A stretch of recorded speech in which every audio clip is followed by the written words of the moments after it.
We are kicking off with SmackDown as Cody Rhodes was around for one final confrontation with Solo Sikoa and brought up beating Roman Reigns in a Bloodline rules match.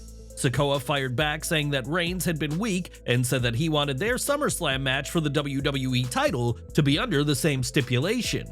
With the new bloodline surrounding the ring, Rhodes was forced to accept this stipulation, and Cody roasted every member of this bloodline, with the exception of Tama Tonga. Cody mentioned that he has a history with Tonga, a nod to their time together in Japan, and this new stipulation for the match has added a new layer of interest in the title match. After all, it took the might of Cody, Jey Uso, Seth Rollins, John Cena, and The Undertaker for Rhodes to win the last Bloodline rules match, and he doesn't have all those allies this time. Despite being the challenger, Sikoa, backed up by his new bloodline, certainly has the advantage, but could his comments about Roman Reigns come back to haunt him? It's been reported that Reigns is set to return to WWE imminently, and many feel that SummerSlam will mark the comeback of the man Sikoa has replaced as the Tribal Chief. But what do you think this match will look like? Will Reigns return, possibly to aid his WrestleMania rival against the new bloodline? Let us know down in the comments. The main event of SmackDown saw DIY defend the WWE tag titles against the Bloodline's Jacob Fatu and Tama Tonga, who earned the title shot with a gauntlet match win last week. Before the match begun though, Gargano was pumped up to be back in his hometown of Cleveland and cut a promo expressing his love to the city. Walking towards the ring for the match, Johnny went to his wife Candice LeRae, who was with their son Quill, and the couple kissed in a heartfelt moment. Their body language suggested that Candice could be a babyface again given this public display of affection with Gargano, who has been a face since his return to WWE in 2022. As for the match, it was Fatu and Tonga who got their first taste of championship gold by winning, putting an end to DIY's unfortunately brief reign as champions. Following the win, both men placed their respective titles on the shoulders of Solo Sikoa, making a statement that they owe everything to their new tribal chief. It was only recently that both men were brought into WWE, and now the question is whether Solo can do his part and win the undisputed WWE Championship at SummerSlam. We mentioned that many are predicting a return for Roman Reigns at SummerSlam, with the assumption being that he will enter a feud with Solo Sikoa and his new bloodline. Now a report from WrestleVotes has suggested that this will be happening, as they note that one of the discussed ideas is for Reigns to claim to be the original tribal chief when he's back. This would be a nod to Sikoa taking Reigns' place as the tribal chief, and his digs at Roman in recent weeks, even saying some time ago that his cousin will never be back in WWE. It was less than 2 years ago that Sikoa debuted on WWE's main roster as a loyal ally of Reigns, but the two could be fierce rivals this time next week, depending on tonight's SummerSlam. What do you make of the idea of Reigns being the original tribal chief and likely at odds with Solo Sikoa's new bloodline? Give us your take down below. Over to AEW as the dynamic of the locker room has once again been thrust into the spotlight thanks to a contentious altercation between Britt Baker and MJF. The confrontation started after Baker made comments about MJF and his girlfriend Alicia Atout during the July 17th Dynamite, and these comments reached MJF through Atout. This sparked a heated exchange backstage that quickly escalated, and Will Ospreay tried to intervene and mediate by speaking with Baker about the matter. Emotions boiled over and MJF took the extraordinary step of entering the women's locker room to confront the issue directly, according to a report by Fightful Select. Emotions boiled over when MJF, clearly agitated by the developments, punched a wall backstage as he was clearly frustrated with what had been said about him and his girlfriend. Given what happened, AEW of course launched an investigation into the matter, which revealed that Britt had lashed out at Atout and demanded her removal from the women's locker room. Despite the turmoil, Baker remained on TV even as the HR-led investigation continued, and it has now resulted in the DMD being suspended from AEW programming. While Baker is suspended, MJF is not, and this had raised questions about the consistency and fairness of disciplinary actions within the All Elite promotion. Fightful adds that even those within AEW have seen the decision to suspend Baker as being potentially biased, and some feel the issue wasn't handled as impartially as it should have been. Many within AEW are ready to move on from matters like these, with some sharing that they're disappointed that matters like these keep happening and wish they were a thing of the past. It was less than a year ago that CM Punk and Jack Perry had their infamous brawl at All In, which unfortunately overshadowed much, if not all, of AEW's biggest ever event. Speaking of All In, AEW is hoping to avoid similar controversies ahead of their upcoming event on August 25th and are intending to deliver a smooth and successful pay-per-view. Fans and talent alike are hopeful that the backstage environment will stabilize, allowing the athletes to focus solely on delivering top-notch performances. AEW has also strived to deliver top-tier wrestling, but once again, it's the issues backstage that are taking the interest of fans away from what is being presented in the ring. On Twitter, MJF didn't address the matter between himself and Baker, and instead shared a photo from a CMLL event and said the world is talking about his upcoming CMLL debut. In the comments, Ricky Starks said that fans are actually talking about MJF and Britt Baker, and when Alley Catch noticed that Starks had reinstated his Twitter, he said he'd be deleting shortly. Sure enough, Starks did delete his tweet, but not before it was shared widely on Twitter in screenshots, and we imagine an AEW star bringing up the matter is doing Tony Khan no favors. What are your thoughts on this ongoing issue? Could this confrontation have been prevented, and what do you make of Starks tweeting about it? Share your opinions in the comments.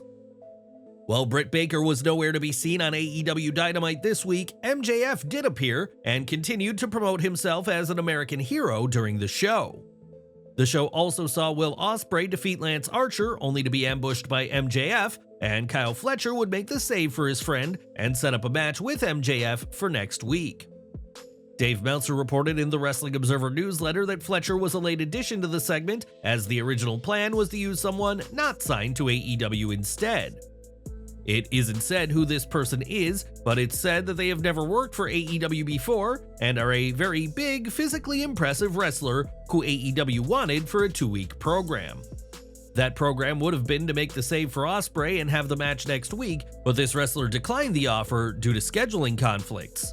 With AEW's original plans not possible, the company went with Kyle Fletcher, and we'll have to see if this mysterious, non-signed wrestler ever makes their debut for All Elite Wrestling.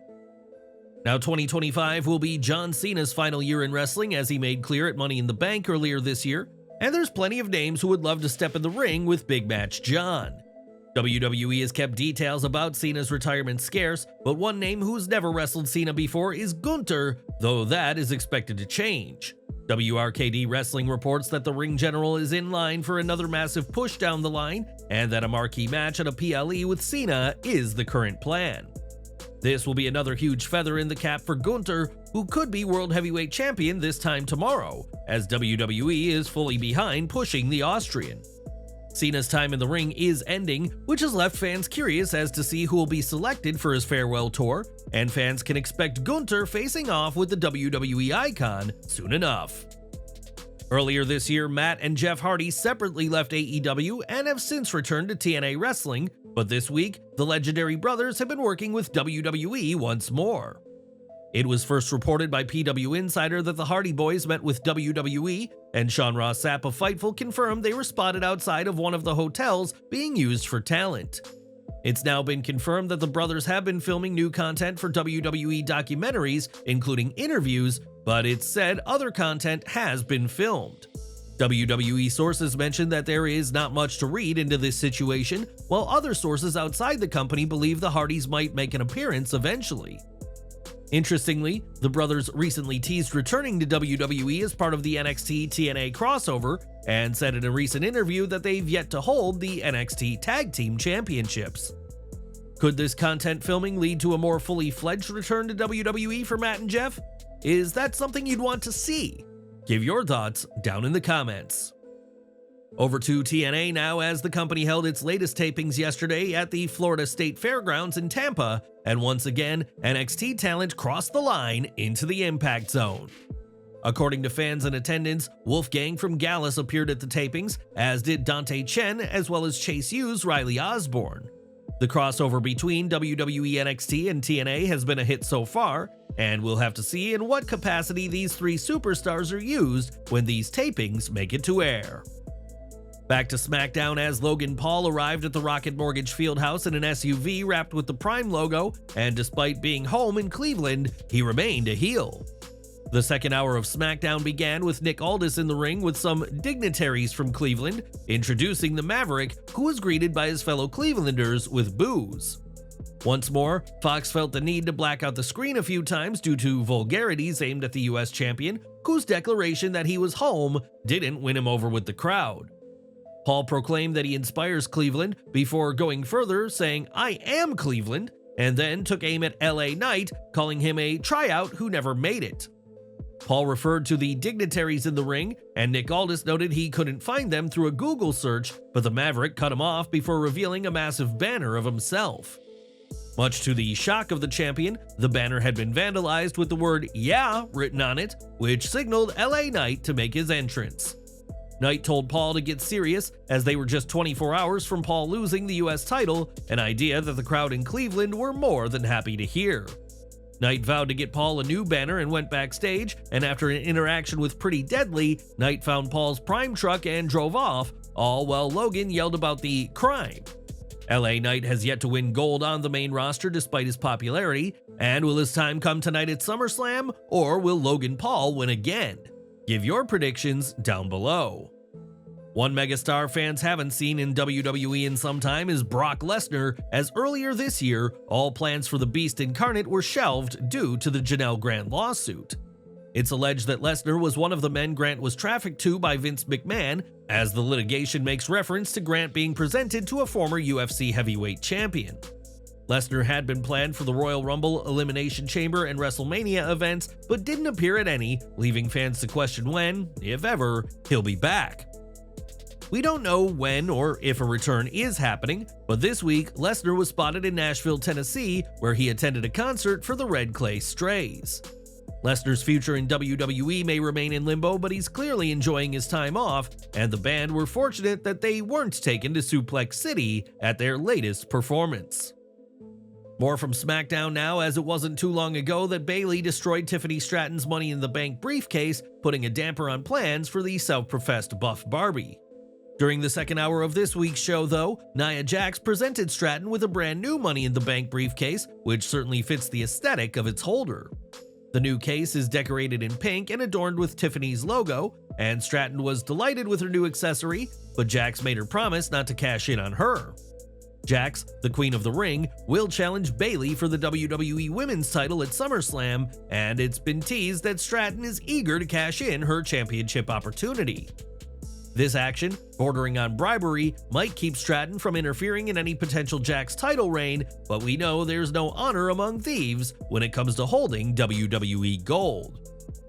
The excitement didn't stop at SmackDown in Cleveland after the show went off the air, as there was a somewhat odd situation with Braun Strowman once the cameras stopped rolling. In a dark match, the Monster Among Men and former Universal Champion took on Chad Gable, who, as we know, is dwarfed in size by Strowman. Despite this, sources at the show said that Strowman was competing from behind for most of the match, which is certainly odd given how dominant Braun has been shown to be. In the end, Strowman got the win, but this was not an easy victory for the defensive Braun, in some very strange booking of the Monster Among Men. In the second post-show dark match, Jey Uso teamed with Rey Mysterio and the Awesome Truth to earn a big victory over the Judgment Day in tag team action. This allowed for the crowd to be sent home happy, and also meant that someone from Cleveland did win in the city, as The Miz calls Cleveland home. The fans were fully behind Jey Uso, as we've come to expect, and according to one source, his theme had to be looped 5 times after the match, as the crowd wouldn't stop celebrating. Rey Mysterio, Miz, and R-Truth joined Jey for some yeeting, as the faces and the fans had a blast after SmackDown went off the air. When Solo Sikoa took the reins of the Bloodline, one of the first things he did was remove Jimmy Uso from the group, declaring that losing, as Jimmy did at WrestleMania, had consequences. Since then, fans haven't seen Jimmy Uso on TV, while Jey has continued to be a featured name on Raw, and this week, Main Event Jey gave an update on his brother. Sitting down with the Masked Men show, Jey spoke about his brother despite their differences, and is confident Jimmy will return to action in the near future. He said, "My brother will be back soon. I want to see him on TV. Like, if you really pay attention to Jimmy, Jimmy's funny as hell. He started shining on SmackDown for a little bit, then he got hurt. I'm excited to see his character back on TV. How he is with Roman now, even with me." Some have speculated that if the plan is for Roman Reigns to face the new Bloodline, then Jimmy may reunite with him, as he has his own issues with Solo Sikoa and his faction. Ultimately, fans will just have to keep waiting for the return of Jimmy, but it could be much sooner than you think, according to his brother. It was at last year's SummerSlam that Ronda Rousey wrapped her time with WWE, and since then, she's competed a handful of times, including in Tony Khan's Ring of Honor. Rousey has also not held back with her comments about WWE, and while she has said she'll likely never go back, those in the company aren't giving up on her just yet. While speaking on the sports media podcast, WWE's head of communications Chris Legentil spoke about Rousey and her recent news that she is pregnant for a second time. Legentil said that everyone in WWE is thrilled for her and that she was great to work with on several levels during her time with the company. He added that if Rousey wants to come back, it's a conversation WWE are happy to have, adding that life is long and things change both backstage and on screen. Rousey has said that unless major changes backstage are made, she can't see herself returning, but has said that WWE's women's division is doing better without Vince McMahon. WWE is already a different place from when Ronda Rousey was competing, and if history has taught us anything, it's to never say never to a surprise return in the world of pro wrestling. Back to SmackDown as Carmelo Hayes collided with his rival Andrade in a rematch from 2 weeks ago, where the WWE Speed Champion emerged victorious. This was one of the most athletic matches of the night, with both men showing their skills and experience, but in the end, it was Andrade who once again got the win. El Idolo nailed Hayes with a back elbow and hit a moonsault for a near fall, which was followed up by Melo hitting 2 super kicks and rolling up Andrade, only for Andrade to counter and get the pin. This marks another loss for Hayes, who fans had high hopes for on the main roster, but with another setback, WWE runs the risk of doing serious damage to the credibility of him. With Bash in Berlin just a handful of weeks away, there's been a lot of speculation about Ludwig Kaiser, as the German superstar is currently sidelined with some broken ribs. This has left some believing that Kaiser would have to miss the first ever WWE PLE in his home country, but in an interview with SPOX, Kaiser shared a positive update. He said, "I'm on the right track. Bash in Berlin is not in danger. I can reassure all German fans on that. You have to watch SummerSlam. There's too much going on at the moment. There's something new every week. The WWE is boiling and booming. Most recently, we were in Japan, Mexico for TV in America, and then we're going back to Europe soon. If I stub and sprain my toe, I'll miss something next week too." It's great to hear that Kaiser is on track to be at the Berlin show, and he has also been advertised for a dark match on the Go Home SmackDown that'll also be in Germany. As for whether Kaiser competes on the Bash in Berlin show, that remains to be seen, but WWE will have the option to use him at their upcoming European Premium Live event. Now, it's not just Solo Sikoa, Roman Reigns, and the new Bloodline that Cody Rhodes has had to contend with this year, as 2024 has also seen Cody at odds with The Rock. It was on the Raw after WrestleMania 40 that Rhodes and Rock came face to face, with the final boss vowing to return to WWE in the future and confront the American Nightmare. In a recent interview with ESPN, Rhodes spoke about his upcoming match with Solo Sikoa and made clear he hasn't forgotten about the Great One's warning. He said, "This, hopefully in an entertaining way, is a bit of a repeat of what we got at WrestleMania. I defeated the tribal chief, the true tribal chief, that being Roman Reigns. I look to defeat the pretender Solo Sikoa at SummerSlam. If you're also someone in the Bloodline, perhaps named The Rock, I hope you'll be watching, because if you claim the tribal chief mantle next, the same thing will happen to you." It has been reported that the plan for WrestleMania 41 is Rock vs. Rhodes, though there's always the possibility it could happen somewhere like a Saudi Arabia show instead.